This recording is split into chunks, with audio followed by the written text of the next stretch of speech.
मित्रों, राजस्थान के कोने कोने में इतिहास के पन्ने बिखरे हुए हैं। पूर्वी राजस्थान के भरतपुर जिले में ऐसा ही एक ऐतिहासिक गांव है खानवा।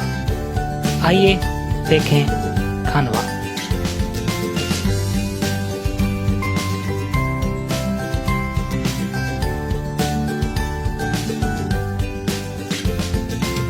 पाँच 500 वर्ष पहले कभी इन्हीं मैदानों में विदेशी आक्रांता बाबर और मेवाड़ के राणा सांगा के बीच एक भीषण संघर्ष हुआ और उस संघर्ष का ही परिणाम था आगामी 300 वर्ष तक भारत में मुगल सत्ता की स्थापना।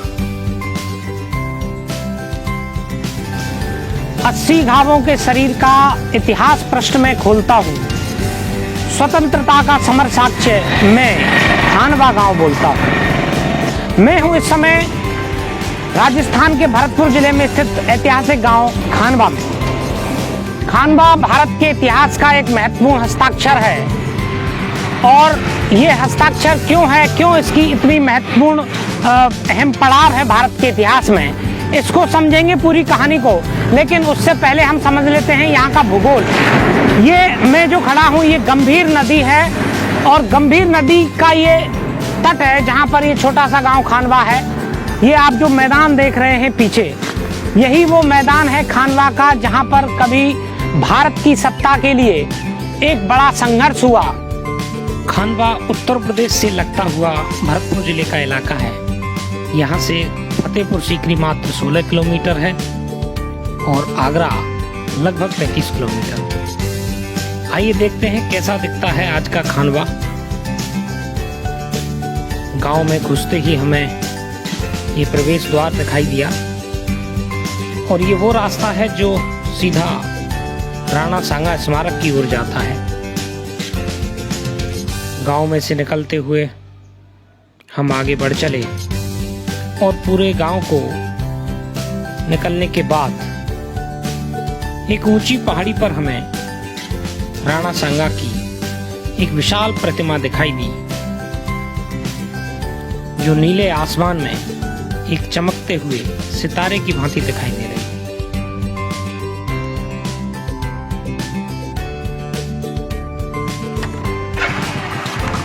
इतनी दूर से आए हैं और फिर भी ये बंद है। देखते हैं कोई अंदर है कि नहीं। ताला लगा है। कोई है क्या भाई? एक रास्ता बंद होने के बाद हमने तलाशा राणा सांगा स्मारक की ओर जाने वाला दूसरा रास्ता।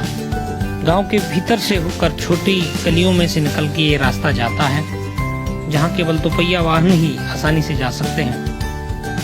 और गांव के बीच में से हमने कई लोगों से पूछा और उसके बाद हमें दिखाई दी पहाड़ी पर वही प्रतिमा और स्मारक।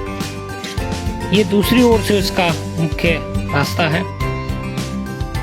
अभी कोरोना की वजह से मुख्य द्वार इसका बंद था और एक छोटे रास्ते से हमने इस सुंदर स्मारक में प्रवेश किया। ये स्मारक एक पहाड़ी के ऊपर बनाया गया है और चारों ओर इसके बाउंड्री वाल बनाकर बहुत ही सुंदर तरीके से इसको बनाने का प्रयास किया गया है। चारों ओर हरियाली अभी है और साथ ही साथ स्मारक में पहले से लगाए गए पेड़ और ये सुंदर छतरियां इस पूरे पहाड़ के चारों ओर बनाई गई हैं। इसको पैनोरामा कहा जाता है। कई जगह शिलालेख लगाए गए हैं जो खानवा की ऐतिहासिक महत्व को दर्शाते हुए और इतिहास के पन्नों को समेटते हुए हमें दिखाई देते हैं।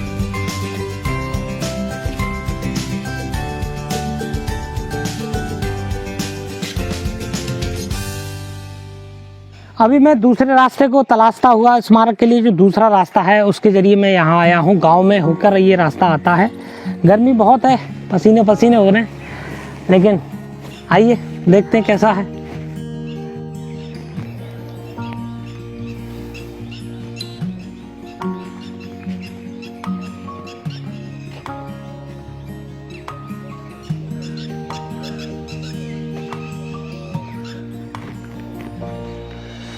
मध्यकाल में 1527 का वो साल था जब भारत में दो शक्तियां पैदा हो गईं और ये दोनों शक्तियां एक म्यान में दो तलवारों के समान थी।